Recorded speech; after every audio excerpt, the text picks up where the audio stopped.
सांप को दूध पिलाना। आज इसी विषय पे कुछ चर्चा करूंगी मैं कि हम लोग सांपों को दूध पिलाते हैं, ऐसे देश भी देशों को पिला रहा है। तो आप लोगों की मांग थी कि आप इस पेज पर गीत कम डाला करिए, आप किसी मुद्दे पर बोलें तो ज़्यादा अच्छा था। लगातार आपके हज़ारों मैसेज मुझे मिल रहे थे, तो आज मैं मुद्दे की बात करने आई हूँ और इसी मुद्दे पर बात करूँगी। आप लोगों को अगर मेरा गीत सुनना है तो कविता की रचना वाले पेज पर गीत आएगा, लेकिन इस पर चाहे रोज़ ना सही तो दूसरे तीसरे दिन किसी मुद्दे पर हम चर्चा करेंगे और उस मुद्दे पर आप हमें बाउंसर वाले कमेंट करेंगे, जिससे हमारा दिल प्रसन्न हो जाता है। चलिए हम चर्चा करते हैं, अपनी चर्चा को आगे बढ़ाते हैं। तो मैं ये कह रही थी कि अभी तक हमने ये सुना होगा कि हमने सांप को दूध पिलाया, यानी किसी को किसी रिश्ते में धोखा मिल जाता है तो लोग यही कहते हैं कि हमने इसका इतना ख्याल रखा और इसने हमारा साथ नहीं दिया। ठीक ऐसा ही हमारे देश भारत के साथ भी किया है कुछ देशों ने, जैसे टर्की, अज़रबैजान। अब आप सोचेंगे कि भारत ने क्या सांप को दूध पिला दिया, पिलाया क्यों नहीं?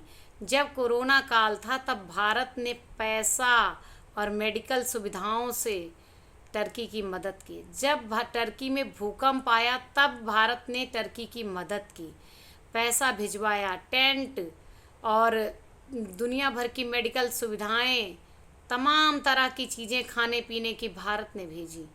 आज क्या मिला भारत को? उसके दुश्मन के साथ खड़ा हो गया।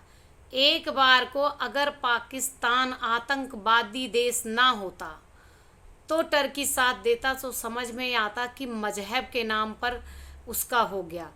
ये एक बात बताओ, आपका जिसने साथ दिया है वहाँ आप अपना धर्म मजहब देखोगे या जिसने आपका साथ निभाया उसका साथ देखो? और वो भी आपके मजहब का इंसान अगर एक बार को सही है तब आप उसका साथ दें तो अच्छा लगता है।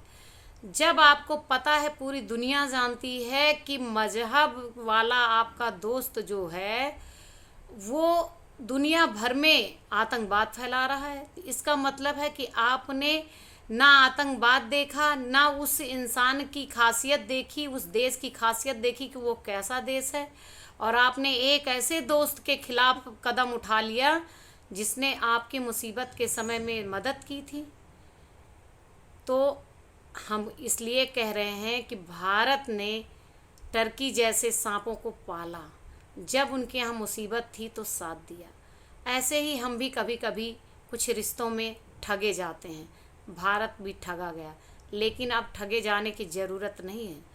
हमें टर्की को बायकॉट करना है। टर्की में हमारे भारत से कम 3 से 4 लाख लोग पर ईयर टूरिस्ट के लिए जाते हैं, जो कि हमारे भारतीयों ने इस बार के कैंसिल कर दिया है। 3.5 लाख भारतीयों ने शायद टर्की का टूरिज्म कैंसिल किया है, जो सराहनीय है। हमें टर्की को बायकॉट करना है। टर्की को बायकॉट करने के पीछे हमारे पास सबूत है, क्योंकि जो भी ड्रोन हमने मार गिराए हैं पहलगाम हमले के बाद, जो पाकिस्तान से हमारा युद्ध हुआ है, वो सारे टर्की के थे। तो इसलिए हमें टर्की और ऐसे देशों को, जो देश हमारे आतंकवाद के खिलाफ लड़ाई में हमारे दुश्मन का साथ दे रहे थे, आतंकवाद का साथ दे रहे थे मजहब के नाम पर, ऐसे देशों को हमें बायकॉट करना है। और हमें टर्की से बनी हुई कोई चीज़ें नहीं लेनी है, हमें टर्की की यात्रा नहीं करनी है। तभी इनको होश आएगा कि हमने क्या खोया है और मजहब के नाम पे दोस्ती करके क्या पाया है।